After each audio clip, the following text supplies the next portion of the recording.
Hey y'all, we are back, and although we are not doing a grant walkthrough, we're going to talk about grants. So what I'm going to do is I'm going to give it a couple minutes to give people to log on. But again, anything of value, like, share, comment, subscribe, beginning, middle, end, wherever you feel like you picked up a little gem, that would be appreciated. If you are watching this and it is a replay and you did not make the live, feel free to put your questions in the comments and I'll try to answer them as I see them as well. But as always, I'm just going to start off with the Discord and talk about that a little bit. But instead of me going to the Discord first, I'm just going to put the Patreon. So you have to have your Patreon and then connect it to the Discord in order for you to see the grant. So I'm going to do all of that first while I give, 2-3 minutes for folks to join so I can make sure that I can get to as many questions as possible. I'm thinking it should be no more than like 30 minutes, maybe it'll go to an hour, but this is mainly just to say thank you to you all for subscribing, watching. I'm at 10,000 subscribers, actually, over 10,000, but this was something that I know that I wanted to do once I hit the 10,000 as a way just to say thank you. So let me put all of this in the comments. No, the chat. And I think that's where I'm confusing people. I'm using the wrong words. Comment is, after it's went. The live chat is where I put the links to the grants, things like that. So you would have to watch the video and then it'll pop up in the chat. Or when I'm sharing my screen, I actually type in where the grant is located as well.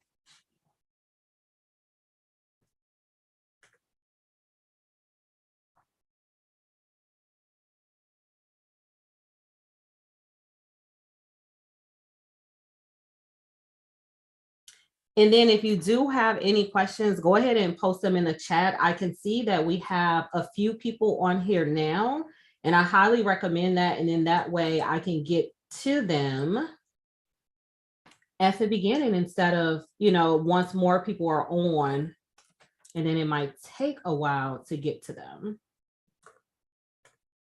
And then also, as always, I offer consultations, and I'll put a link to my website there as well.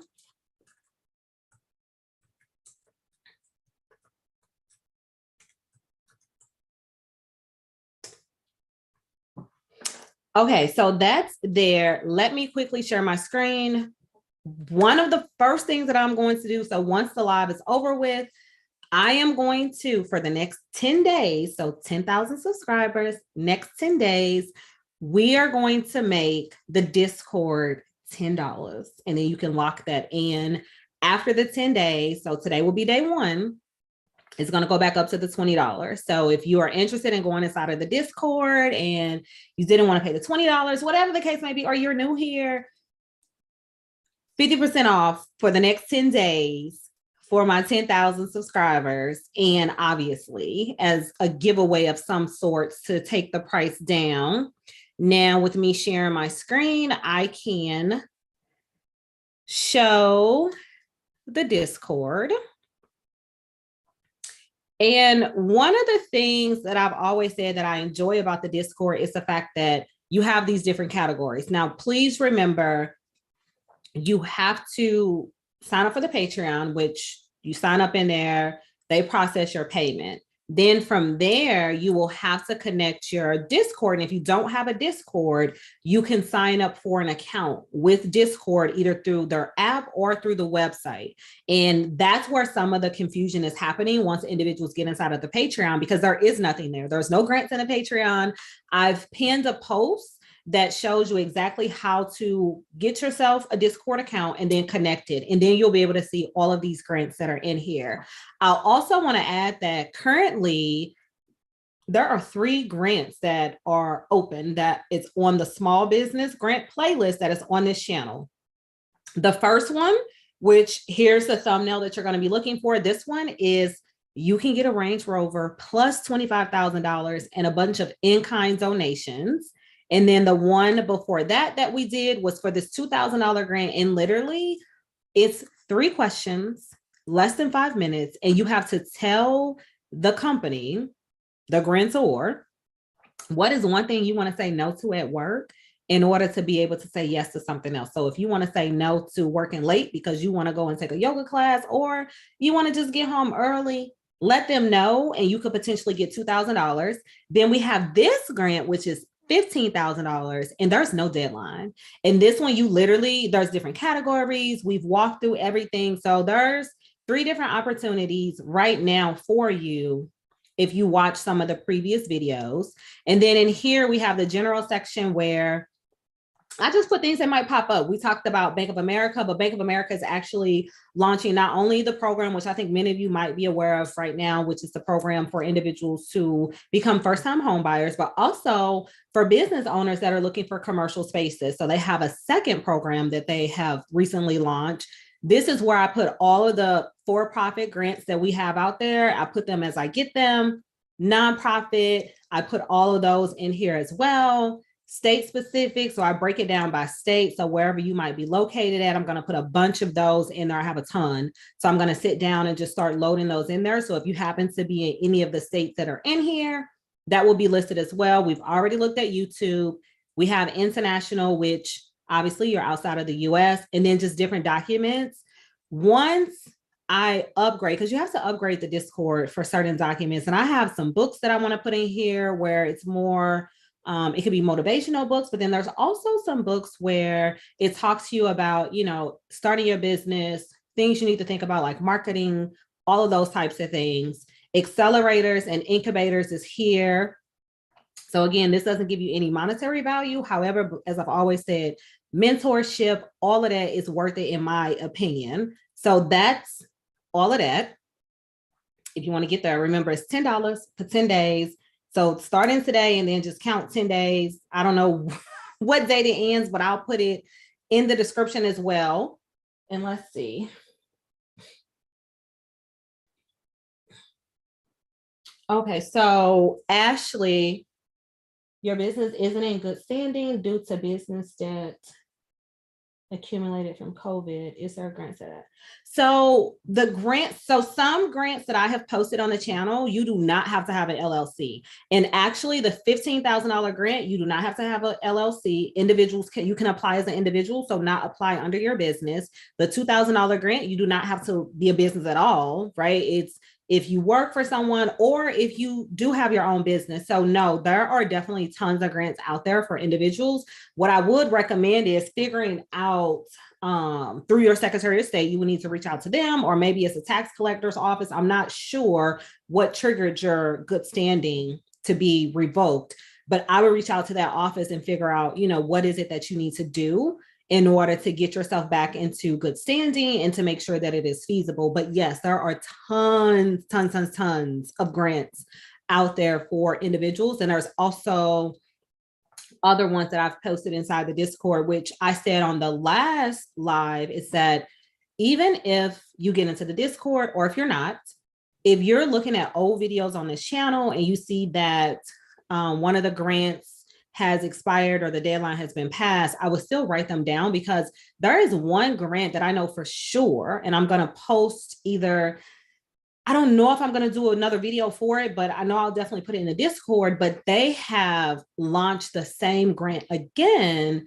to assist nonprofits with getting a website as well as marketing. And then there's other ones that are refocusing on women entrepreneurs and entrepreneurs of color, but they're relaunching the same program that they launched when I did those videos, would have been at the top of the year. So, and we're in September and they're circling back around. So I highly recommend, if nothing else, going through the videos and just writing down the grants and then tracking them, sign up for their email list, because I'm pretty sure you'll probably get an email saying that we've reopened the grant, because one grant that I had, it closed, but then they extended the deadline. So there was more opportunities for you to apply for that grant. So definitely do that. But no, there's other grants out there for you.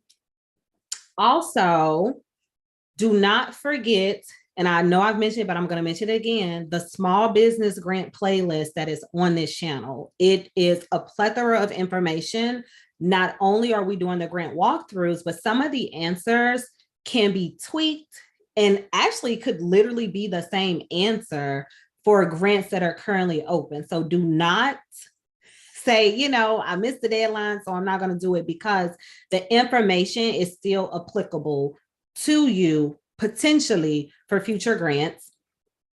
Also, one other thing, and I'll put the PO box in the description. My birthday is coming up. And what I'm going to start doing is, I don't know what day I'm going to do it, if it's going to be once a month or how I'm going to do it, but I'm going to do like a small business, either small business Saturday or just small business day, where I do a pre-recorded video, and I'm going to introduce, if you have a product, it might be a little bit difficult for the service, but it just kind of depends, if you have a social media presence where I'm able to, investigate and really see what is going on, I'll be able to mention those things on my channel as well. Anything that I receive prior to the end, postmark, let's do that, because, mail might take a while. That is postmarked before the end of the month, because my birthday is on the 29th of this month. I will then, just post that stuff as I get it as free.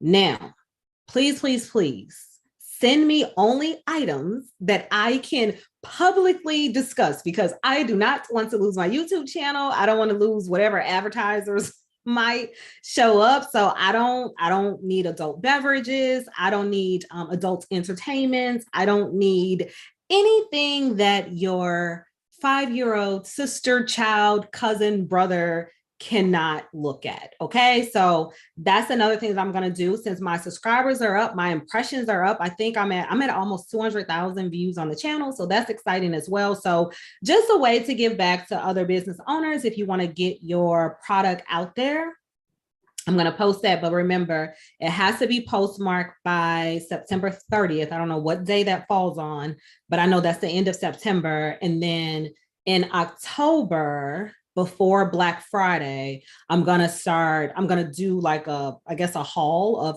because I'm going to do another one of these for my birthday. But just if you're interested, I'll put the PO box in the description, but my PO box is not going to be listed, all over YouTube. So if you're watching this video and you have a product, send it on in.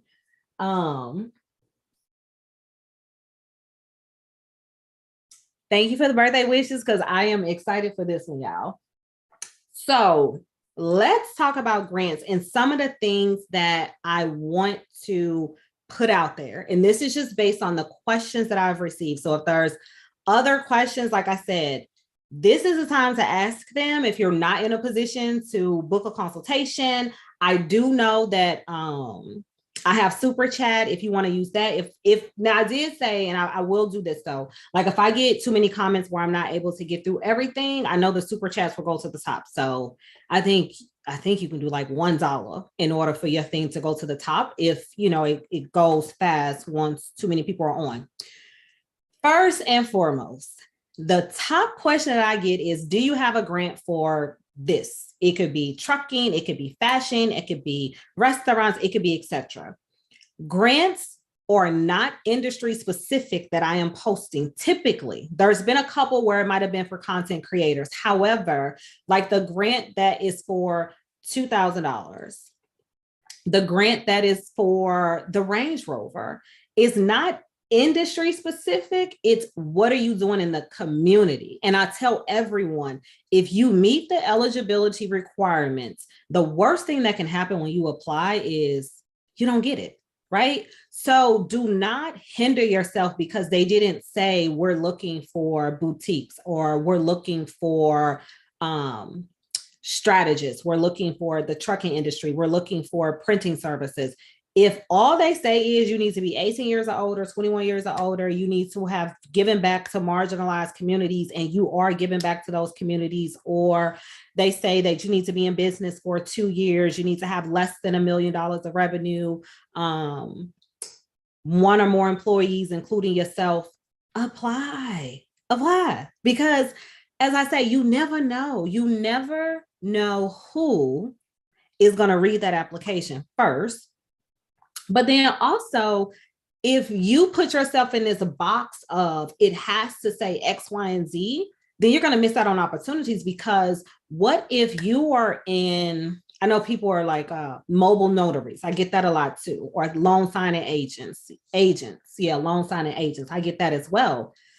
Imagine the number of loan signing agents that are not applying for these grants. So that is going to make you stand out. What really makes you stand out is how you present your company, how I always say being concise, how concise you are, and then the type of the words that you use. Like, is it something that grabs my attention from sentence one? Right. So when I think about, and I'm going to say this and I'm going to look at some of the questions. When I think about my law school, so in law school, you have to write a personal statement.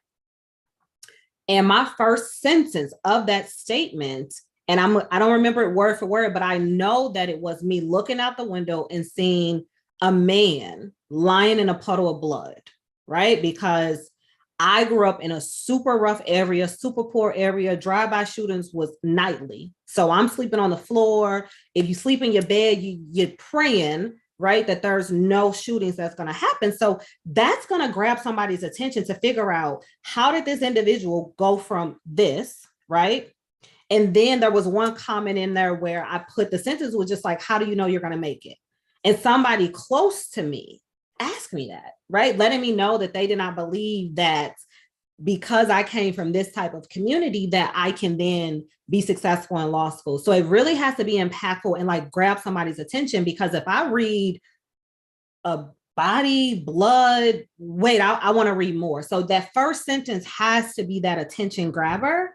And from there, they're going to keep reading because now they want to know the rest of the story. But you can't just say, you can't start off saying, you know, I've always wanted to be a business owner, or I've always wanted to give back to my community. Like, you have to tie it in where they see you as a person, but then they also understand that you're operating a business.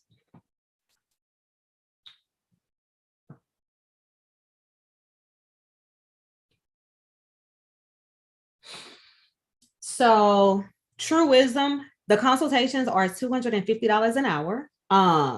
And but it goes, what is the word I'm trying to say? I have packages. So if you just do 1 hour, it's $250, but then there's packages after that. So if you do 2 hours, 3 hours, 4 hours, however, like if you book 2 hours and you say, I want to do 4 30 minutes or 2 1 hours, but I highly recommend an hour, because we're going to probably spend the first 30 minutes if it's a new relationship, just like brainstorming and going through things.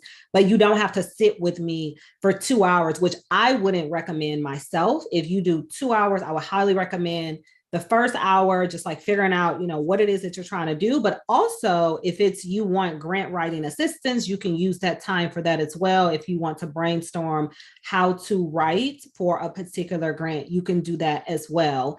However, that is why we are doing this. So that's why I was telling folks, use the super chats, because it's going to be cheaper than a consultation, but also being mindful that I'm an attorney, but anything that we're saying on this live, it is not legal advice, and you need to consult a legal professional that is within your state, which is why I offer consultations. Like, I can't incorporate your business for you because I'm not licensed in, say, New York, right? But if you were in Missouri, but if it's something on the federal level, like helping somebody get tax exempt status, I can do that because that's federal and it's not state specific, and there's not these statutory guidelines associated with that. So certain things I can't do, but I am going to start offering, and don't hold me to the fire, it might be 30 days or more, but I'm going to put some templates, like contract templates.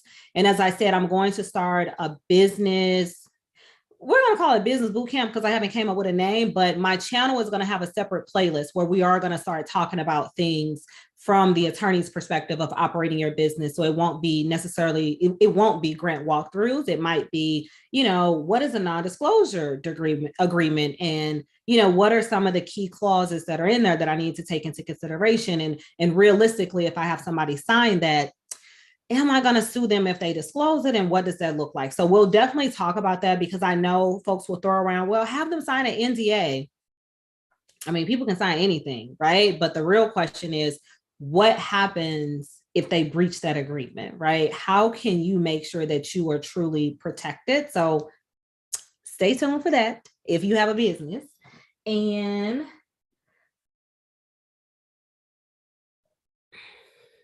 So, Ms. Parker, as far as do you get a letter, do you mean you're going to submit this letter to the grantor when you apply for the grants, or are you just saying in general? Because a lot of the grants will tell you what type of documents that you can attach. Personally, if they're not requesting that, I wouldn't put that, but I don't know which grants you're talking about. But what I would do is, and what I will say is, typically with these grants, they have multiple rounds. So the first round is, okay, we're going to try to pick our finalists, and then they do deeper due diligence in that second round anyway. So if you make it to the second round, they're definitely going to ask you for some type of probably certified letter from this nonprofit if you're saying that you're giving back to the community. Also, you'll have to sign something saying that you attest to the fact that everything that you have submitted to them is accurate and that it is truthful and that you are not lying. So I wouldn't do that in the first round unless that is one of the requirements. And as I've said, a lot of these nuances, unfortunately, is in the terms and conditions, is in the rules. Like I said, the last grant that I did the walkthrough to, or for rather, it was 17 pages. So as a business owner, you really will have to sit and read all of this stuff, because it could be in that fine print to say that if you have a for-profit and your way of giving back to the community is that you partner with a nonprofit or you partner with some organization that has their tax exempt status, please attach X, Y, and Z inside of like a larger PDF that you might be submitting. So you definitely need to read all of the fine print, but that also on the flip side, they will say, please do not attach any additional documents. And then if you attach additional documents, you then are no longer eligible, because what they're going to say is, as a business owner, you didn't do the basic level of due diligence, which is reading the rules. And at the end, you check the box to say that you read the rules. So definitely make sure that you're reading all of that. So I know that doesn't give you like a direct answer, but it's honestly dependent on the grantor and what it is that they're looking for in that initial application.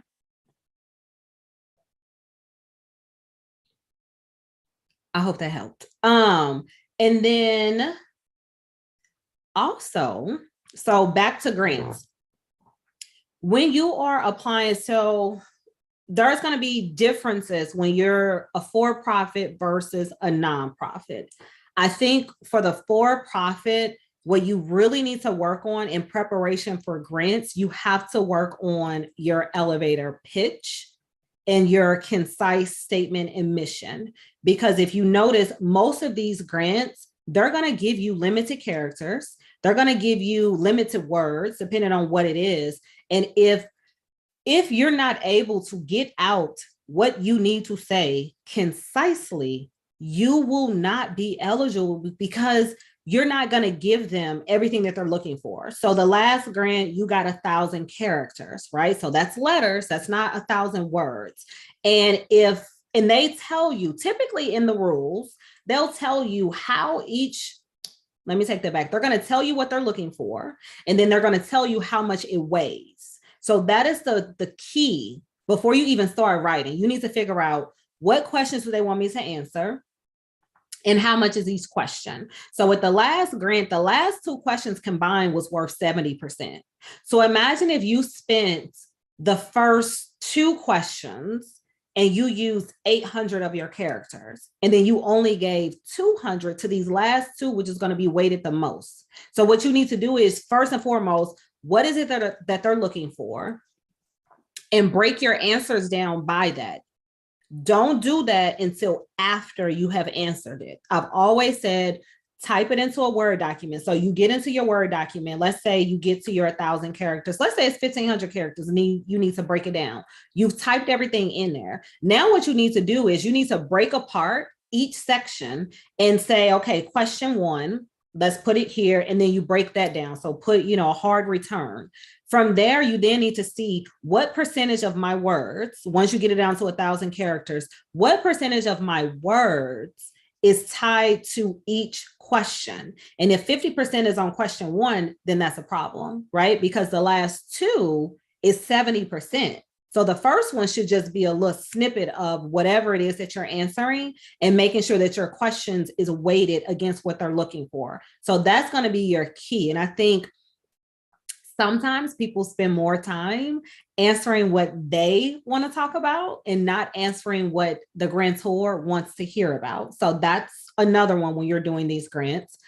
Also, another thing to think about when you're applying for grants is being realistic in how can it fit into your business. Not every grant is for you. Just because it's $10,000 and it seems like an easy $10,000, or like with this Range Rover that is the previous grant that I posted, it would definitely be nice to get a Range Rover. But realistically, how does that fit into the mission, vision, value of your organization, of your business? You know, if it's a business, for-profit, organization, nonprofit. And I'm going to quickly pull up my website just to give you all an idea of what I mean when you look at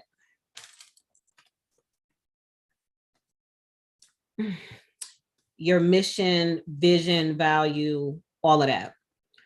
So here, which I paid someone to rebrand my site, because my first site, I did it myself.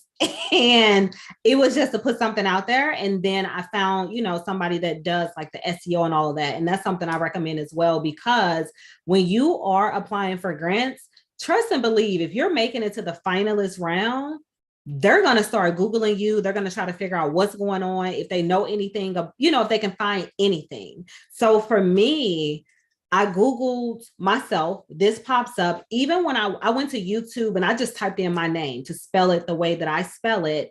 And I probably was number 4 or 5, because I have one video that went viral. So with that, you need to be testing to see, can somebody pull you up immediately?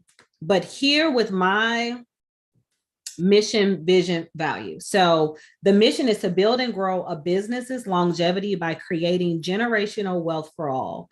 So I have to ask myself, if my mission is to create generational wealth for all, and I'm applying for grants, do these grants align with my mission? Because that is what the grantor is going to look at too. The first thing they're looking at is, does what you do align with what we do? Because a lot of the rules will say, like, you can't do anything that's not aligned with, you know, whatever their brand is, whatever the marketing strategy is. So a lot of them will limit if your business is like a predatory lending. I don't know, I can't think of the word, but you know, the predatory lending institutions, or if for some reason Airbnbs, MLMs are typically excluded from a lot of grants because they feel as though those companies are not aligned with their mission. And some of those companies, and not all, but some of the companies, their only goal is to sign up a bunch of people under them in order for them to make money. It's not really to instill knowledge or to help people grow their business or for people to have this financial stability. Is literally, I need 100 people under me so I can be rich. And that's something that they don't want to be attached to, because those have a heightened level of fraud that happens, a heightened level of individuals that are typically scamming. So you really have to ask yourself before you apply to these grants, what is their mission? And what is my mission? And then vision, values, if you have those. And then how are we aligned? And if you all are not aligned, I would not apply, because again, you can start applying for a bunch of grants, especially if you're applying for these grant state-specific grants or smaller grants where, you know, people talk to each other versus, you know, larger ones, they don't have the time. And then they see that your name keeps coming across and it's like, okay, are they even in tune with their own business? Do they understand what they're supposed to be doing? Are they taking their business seriously, or are they just trying to get, you know, a windfall of money? Everyone would love free capital for their business, but you have to make sure that it makes sense for you to apply for that grant.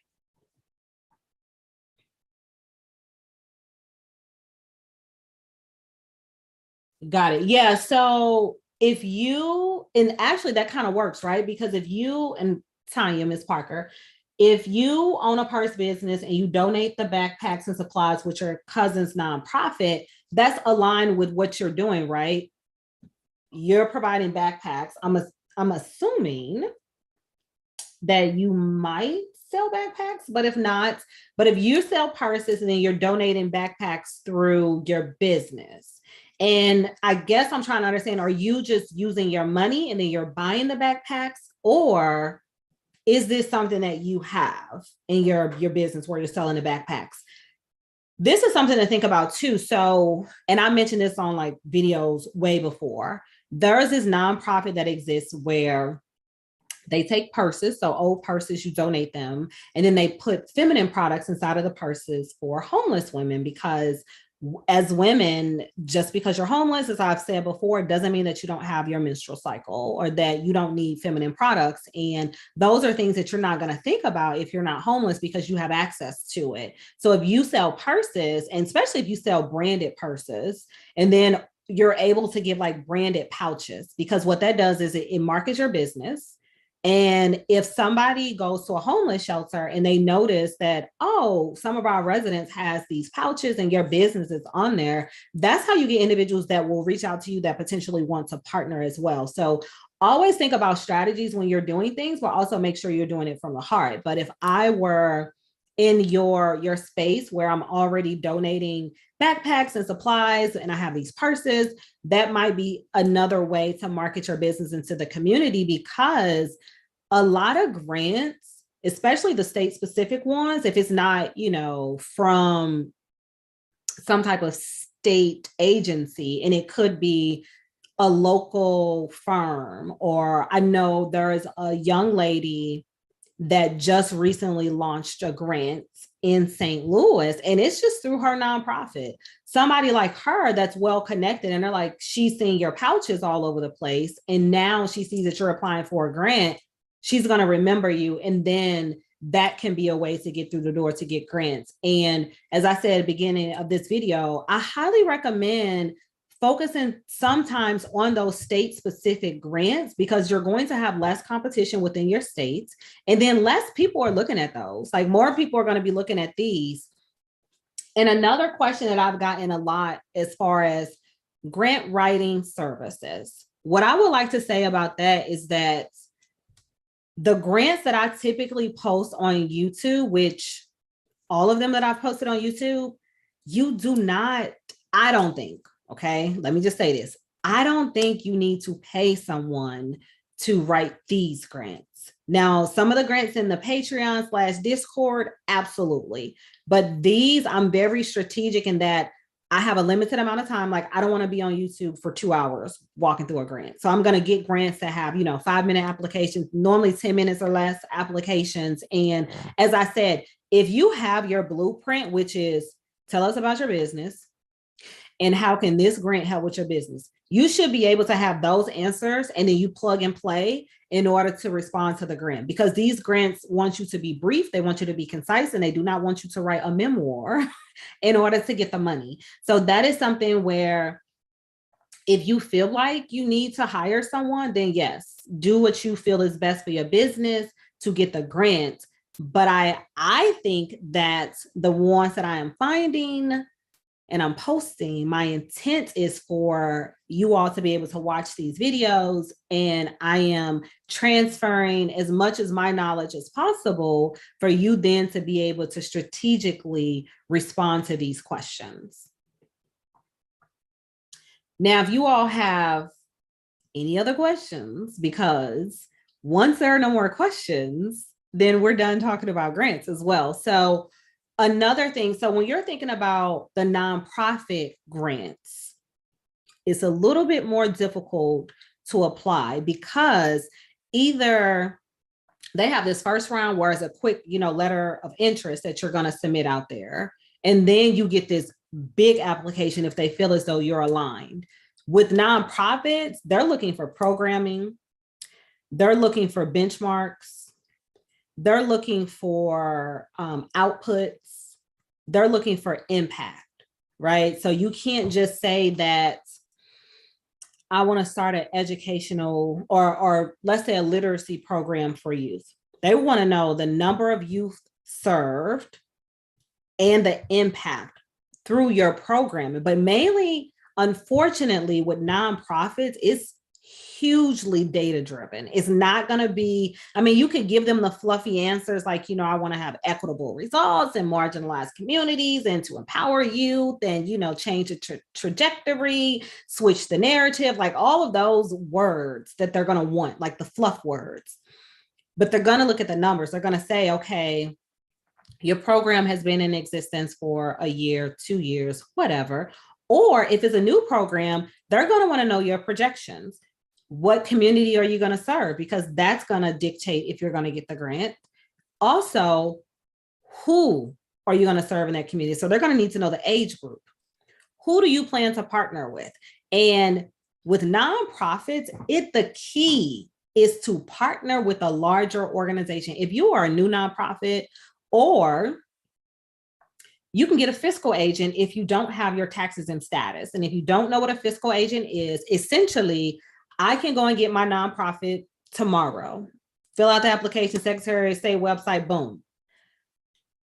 Tax exempt status, I don't want to have to do all that. I don't want to have to do any of the reporting requirements. I don't want that administrative responsibilities of tax exempt status. So what I'm going to do is, let's say the United Way. You do not reach out to the United Way, y'all, okay?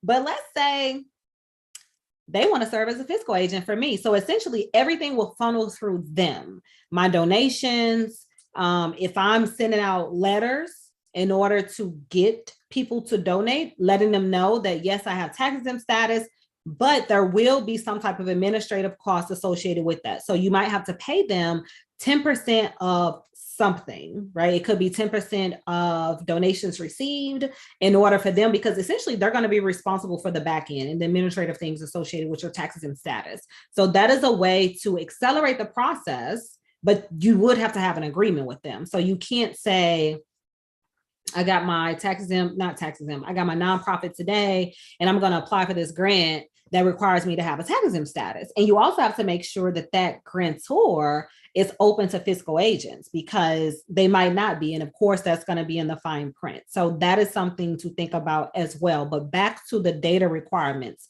So if you don't have data, then you need to give them the projections. And with the projections, like I said, number of youth that are going to be served, what type of communities, you're going to have to break everything down, like who's in a household if you're going to be serving entire families. Are they at poverty, above poverty? Is your goal to get them out of poverty? Is it to get them reading at grade level or above grade school level? What is their current reading level? So you can't just have hopes and dreams when you're applying for nonprofit grants. You really have to break every single detail down. And I highly recommend to do market research to collect that data and have a small community that's going to be your test community before you say, like in St. Louis, if I say I'm going to help the whole North Side, which is where I'm from Walnut Park. But if I say I want to help the Walnut Park community, now we have a smaller community versus the whole North Side, because the North Side don't get any attention and they put all the money in, say, Ladue somewhere, right? In, the well-to-do areas, and we don't get a lot of the dollars that comes through the state. That's not telling them what I'm going to do and how I'm going to do it and where I'm going to do it. So therefore, I probably won't get that grant. Even if it's a great idea, it's clear that it's not clearly planned out. So that's something with nonprofits. You're welcome, Ms. Parker. So if those are the things that, you're thinking about and you want to do, that's some of the high level things that I wanted to put out there as far as grants, because I didn't want to take up a lot of your time. I wanted y'all to be able to ask questions if you had questions, but I also just wanted to thank y'all for taking the time to really subscribe to the channel, to watch the videos, to support everything that is associated with this. Like I said at the beginning, the Discord is $10, 10 days. I'm going to do like a small business day of some sort. I'll put the PO box, but like I said, postmark by the end of the month, probably in the future at some point, obviously there will be some type of fee associated with it, but I want to do that free for now, just to give your product some exposure. Like I said, my channel is at almost 200,000 views. The impressions are probably way more than that, probably double, as far as like individuals that are touching the channel to be able to get yourself that exposure. But if y'all don't have any more questions, thank you for showing up. Thank you all for my 10,000 subscribers. And I hope you all enjoy the rest of your evening. And then, oh, I'm sorry. If you are watching it now, feel free to leave Miss Janine. So the $15,000 grant is on the channel. Let me go, because I shared the thumbnail earlier, but I will share it again now because it's inside of the Discord. So you're going to be looking for this thumbnail here. It's small business startup grant. It's $15,000. And then nonprofits are included, and it's a global opportunity. And then there's no deadline. So this grant is on the channel. You can watch that video. Like I said, there's no deadline. Essentially, anybody can apply since it's a global opportunity. And then it's for profits, nonprofits, and if you're an individual. So it's literally everybody. So you could be someone, like I said, for the young lady that asked earlier, you don't have to have your business through the Secretary of State. It could be just you, because that's one of the questions, like, are you applying as an individual? Are you applying with a group of individuals? Are you applying as an LLC? But if you have your LLC, you have to be in good standing. If you're applying as a nonprofit, you have to have your tax exempt status as well. So there are more restrictions if you are the LLC, which is not a restriction. You should be in good standing. But I think more so when I talk about a nonprofit, because individuals, when they think about the nonprofit, they automatically think that nonprofit equates to taxes and status. And that's not the case. It's a secondary step that you'll have to take in order to get your taxes and status. And then also, because I saw on the web, because, you know, everybody's a lawyer and everybody got all the information on that blue app. You cannot get tax exempt status through the Secretary of State, y'all. You have to get that through the IRS. And for folks that already know that, trust and believe, I have seen so much on that app about what somebody should do, which is actually what made me get onto YouTube. As an attorney, I am not able to, you know, go back and forth with folks in the comments, because that's going to create, you know, I'm essentially giving legal advice because I'm telling you that you're wrong and I'm telling you that this is correct. And then that person can then receive that as legal advice and then take steps to go and get their taxes and status. And maybe they weren't positioned to do that because they didn't understand all of the administrative requirements of, you know, having that taxes and status and the reporting requirements. So therefore, I don't do that, but I'm like, okay, I can come on YouTube. I can do my disclosures. I can talk about the grants.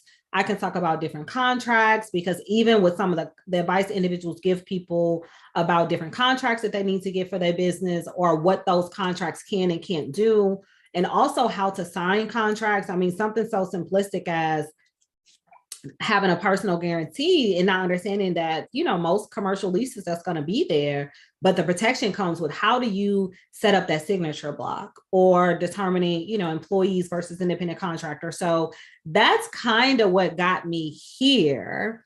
And I forgot to, you know, discuss some of that stuff when this live first started. So I'll just say that, and then we'll go back to if people have other questions. So for myself, I have been practicing for 12 going on 13 years now, and I am a transactional attorney. So I do contracts, negotiations, anything that's like paper pushing that does not require me to go to court. I do not litigate. I have no litigation experience. The only experience in court I have is that I did a warrant recall for a friend, and I've done traffic tickets for folks. But other than that, I am literally just reading contracts, redlining contracts. I do like commercial leases. I was for like a few years specializing in construction law. So I did a lot of that, whether it was like your prime agreements, your subcontractor agreements. So reading those, negotiating those, helping different, typically minority contractors, if you're trying to get MBE, WBE, DBE certifications, I've done that as well. I've done trademarks. The one thing I have not done is copyright. So that's not my zhush. I probably could figure it out, but that is something that I have not done as far as the transactional world. And that's, that's kind of me. Like I'm more of the behind the scenes person versus, forwardly in the realm of when people think about lawyers, they typically think about criminal law, or they think about, what is that, personal injury. I have no experience with any of that. But as far as, if you want to get your LLC, you want to get your nonprofit, you want to get your taxing status, you need to do some amendments, your registered agent, all of that stuff. I can have conversations for hours about that. But other than that, I can't help you. So do not reach out to me about anything in the criminal law world, because I am not your person, but I can definitely refer you to the right person. And I don't do like trust and estates. That's not my world either. But obviously, I have a network that I can send you some referrals if that is something that you're interested in as well.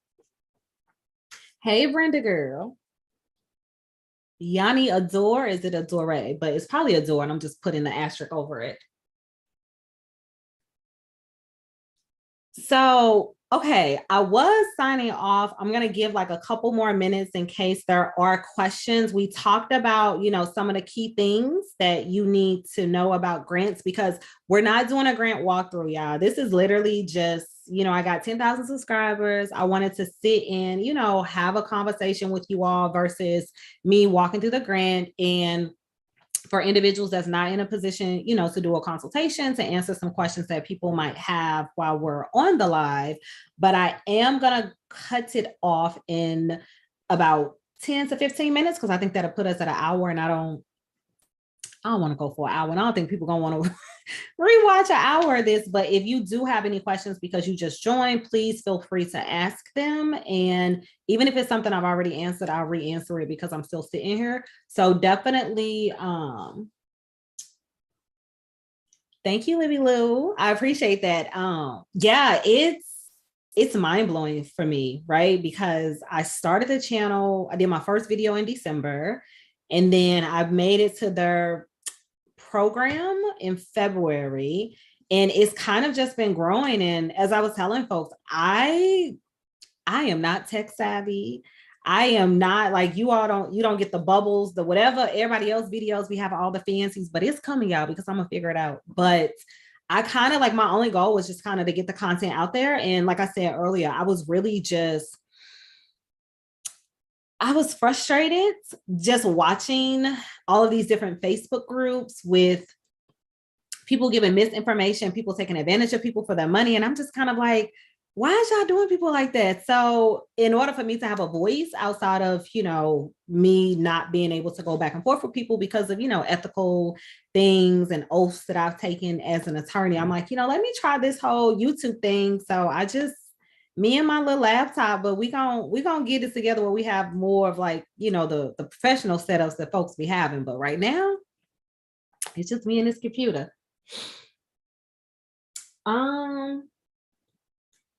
So Yanni, how do you get your business LLC back active? So it depends on why it was not active. In California, listen, this is not legal advice because I am not licensed in California. However, I do work for a national organization, and I handle all of that for all of the states because I can as in-house counsel.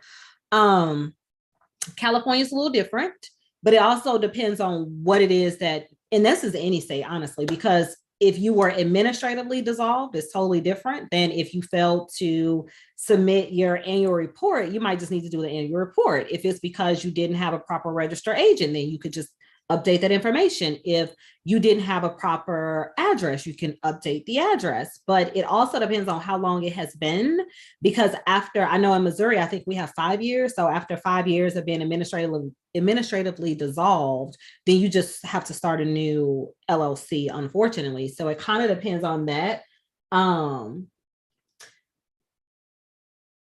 So can you clarify when you say COVID impact? I don't know what that means.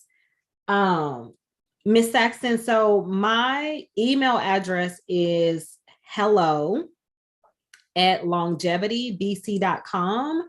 And that I can put in the chat, but I also have that, it'll be in the description.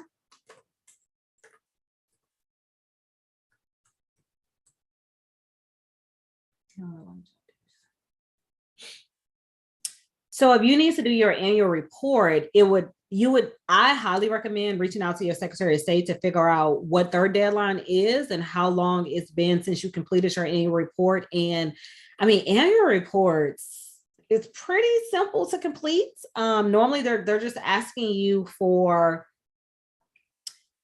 making sure that your information is current, that they have on file. And I know a lot of states, once COVID happened, they went electronic only. And I know for California, I do our things electronically, but I can't say, if it matters because we're not a for-profit in California. So I would see if you can do that online, but I also call the Secretary of State. And when I tell you, when I call them, they are very friendly, and I don't call them, and I never call them and say I'm a lawyer. I literally just call as a regular person because I don't like doing all of that, right? So it's just like, hey, I'm calling on behalf of this organization and I'm trying to figure out X, Y, and Z. Everybody is friendly. You are welcome, Janine.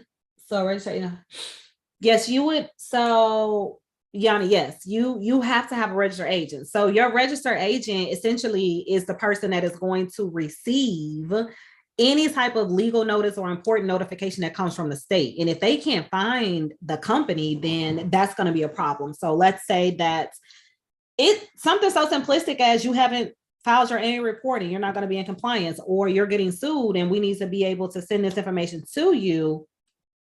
If they mail something to what they think is your registered agent and then it comes back, that can get you administratively dissolved as well. Now you could be your own registered agent. There's no rule that says that I have to go hire a company to be a registered agent. But what you also have to understand is, if you're going to be your own registered agent, then that means that you are going to put your address in the public domain, because the registered agent is going to be public information unless you have an office. If you have an office space, then you can use that office space. But again, that is going to be public information, meaning that if somehow you have an office that people don't know about and you don't want people to show up to it, then they're going to be able to show up to that office because they're going to be able to look it up and show up there. So you just have to weigh that. But if you have like a brick and mortar, people come there anyway. So you might as well have that as your registered agent office. And then if you're there, now it has to be an office where somebody is there. So if they get there and they see that you're using a UPS virtual office and it's packages and mailboxes, that cannot be a registered agent. It has to be a location where somebody is there, and somebody meaning somebody that is a representative of your business. It cannot be somebody that is a representative of the UPS store. So that can't be an option either.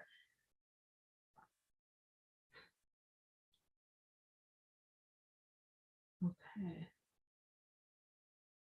Yes, that is true. And a lot of people don't know that until it's too late. And unfortunately, the only way that your state's office is going to know that is when they get ready to contact you. They're going to reach out to contact you and see that this is a UPS store, or because I know USPS now has it where you can have a physical address as opposed to just a PO box. So even with my PO box, which I said for this video, I'm going to put in the, what is it? Not the chat, the comments. I'm going to put that in the description, not the comment, the description. Yeah, I know what I mean. Description. I'm going to put that in there. But I can put it as a PO box, or I can put it as an address. However, I cannot use that address when I get ready to, or not when I get ready to, but if I was getting ready to incorporate my business, I could not use that as the address, because once the state finds out, they'll send you a notice. They'll give you like 10 days to correct it. And then at that point, you'll be administratively dissolved, which is not a good look if somebody goes out and look for your company, because once you're administratively dissolved, you're no longer in good standing, which means if you're looking to apply for grants, you won't be able to get that certificate of good standing. And if you're applying at the last minute, it sometimes will take 5 to 7 business days for them to update it. And I will say, California is slow. Okay. It took like a month to get something fixed that needed to be fixed, but they were, as when I tell you, they were so friendly. They were very friendly. It was just, unfortunately, they didn't have the staff to move the stuff as quickly as we needed to be moved, but also that was our error, which is why we were reaching out and trying to get that done. So that can definitely hinder you if you're trying to apply for grants that requires you to have an LLC. And I recommend monthly, just going, which I do, you know, for the organization I'm with.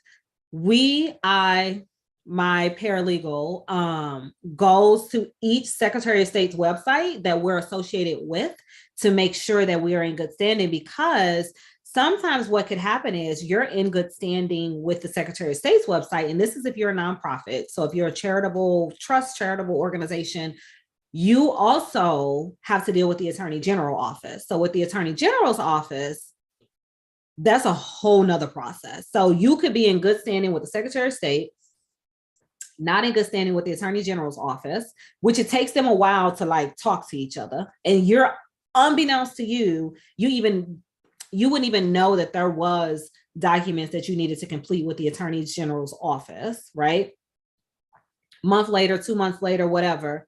Now, all of a sudden, you're not in good standing and you're not understanding why, but it's because of the Attorney General's office. Or it could be because of the tax collector's office too, where even though you don't pay taxes because you're a tax exempt status, you still have to file a zero return with them. So it's like all of these offices that's interconnected, but not really connected. So you're not going to know that you were supposed to go to all of these places.